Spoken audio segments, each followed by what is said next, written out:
and that would solve that problem. In the meantime, you know, we've got, for example, hospitals that were once sponsored, and maybe still are sponsored by religious orders, certainly getting government money because there's a problem, a health problem, and it's being solved. So I don't know. I'm not a technician on all that stuff, and I'm not a politician. I just think the business community in Cleveland is basically supporting our operating to the tune of about 55%. And that's wonderful. And I'm not saying, therefore, where's the other 45, you know, but how about some help? Ohio's a pretty good state for help, for, you know, books and textbooks and mandated services, people who know that from schools. Ohio does give some funding, which is great. The city has the voucher program. There's the Ed Choice program. Those are good things. I think they should continue and enlarge it. I guess, you know, how that works, I leave that to the mayor. Hi. I've had a chance to work with a lot of kids, including some in your programs, and I've been impressed by the ability to take on the added work responsibility without backsliding in their grades. What does that tell you about the kids' ability to take on added responsibilities, whether it's like arts education or a broader diversity of education classes, without missing opportunities to focus on the math and science that seems to be so, math and English or science, that seems to be so dominant when we start talking about academic testing? Well, it isn't so much more time necessarily. You know, sometimes when I was principal at Ignatius, a kid would come in, I studied 4 hours, Mr. Clark. Well, and he got a D or whatever. I said, well, maybe you didn't study right. You know, maybe you only had to study half an hour if you knew what you were doing. So in terms of teaching and people being busy, there are plenty of studies that say kids that are involved in activities, that have extra jobs and so forth, actually end up doing better. They're more engaged. Our kids get engaged in their education through the work. They get excited by it. I know kids at other high schools may get excited because they're on the basketball team or the football team. They want to keep their grades up in order to maintain that position. That's all good. But I don't think it's a matter of just more time. You know, there's a farmer in Virginia. His name is Salatin. I forget his first name. It's Polyface Farms. He's an organic farmer. And he has a big argument with the federal government about how he is to slaughter his chickens. And it's USDA, and it's got to be this, and it's got to be that. It costs him a lot of money to do it. And he says, you know what? You swab one of my chickens for bacteria, and then you swab a federal chicken, and my chicken will win every time. Just show me the finish line. Don't tell me how to get there. So if the finish line is being prepared for college, which graduating from high school and being prepared for college, we figured out a way to do it, and it's not necessarily more time in the classroom. So I'd say let's work on ways to get to the finish line. And I think sometimes the government, the governor, the president, they've said we need more school days. Well, what if we're doing it all wrong? Should we do it all wrong longer? I mean, it doesn't make sense.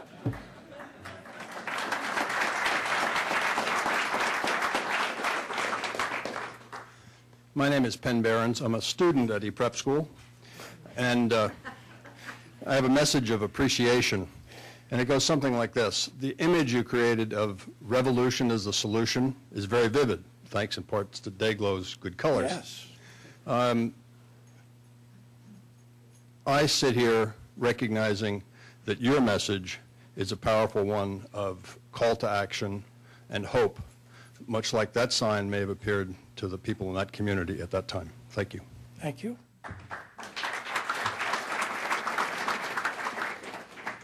Mr. Clark, what do you consider to be the weakest link in this chain of education?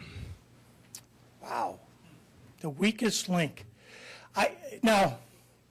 Wow, that could get me in trouble if I, let me try to phrase it this way. I think preparation and support and training of teachers. That's in general. So it's not necessarily in public school or private school or whatever. That, as I said, is the single most important factor in success. So if we're not being successful, maybe that means we got to relook at teacher education, schools of education, ways we bring teachers in, the licensing procedure. You know, again, I'm not a detailed guy, but I do know they need to be prepared better. One of the great things of our school is a teacher can come in and they're actually getting, it's almost like being what do they call that, the doctor, the intern, you know, the guy who comes in and works with the other doctors and learns from them. That's a good way. And that's de facto what happens at our school. So I'd say the weakest link, somehow we've got to deal with the teacher preparation.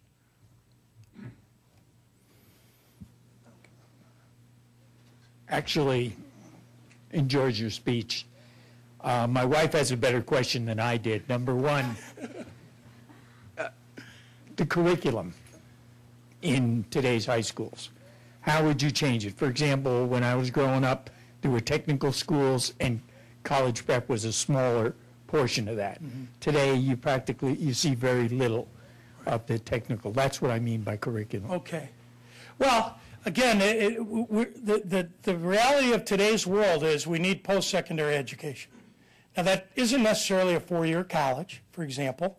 We have, in our neighborhood, at St. Clair Superior neighborhood, we have the Ohio Technical College, which is a wonderful school. So I guess the reality is the curriculum has to face what these kids are facing, what the world is. And it's not, and think, just answer the question yourself. 100 years ago, I bet that the course selections at a school were English 1, English 2, algebra, I mean, that's what we all took. Now, something's wrong with that. How can it be the same thing all the time for hundreds of years? And also the sort of thing, what about technical schools and so forth? Even the need in a technical career, electrician or motors or whatever, it requires more than a high school education now. I mean, you know, I never knew how to work on cars, but I certainly don't know now. I mean, you know, there were guys that, let's pull out the carburetor and look at it. Now, you need a science degree to work on a car. So I think the whole world's changed so much that education has not changed along with it, nor the curriculum.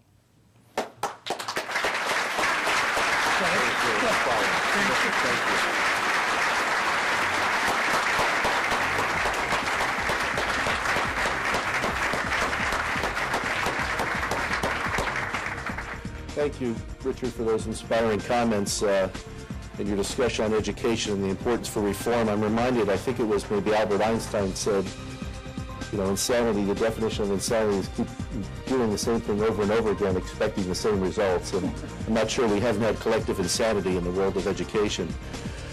Well, today at the City Club of Cleveland, we've been listening to Richard Clark, president of St. Martin de Porres High School. Thank you, Richard. Thank you, ladies and gentlemen. Happy holidays. This forum is now adjourned. For information on upcoming speakers or for podcasts of the City Club, go to cityclub.org.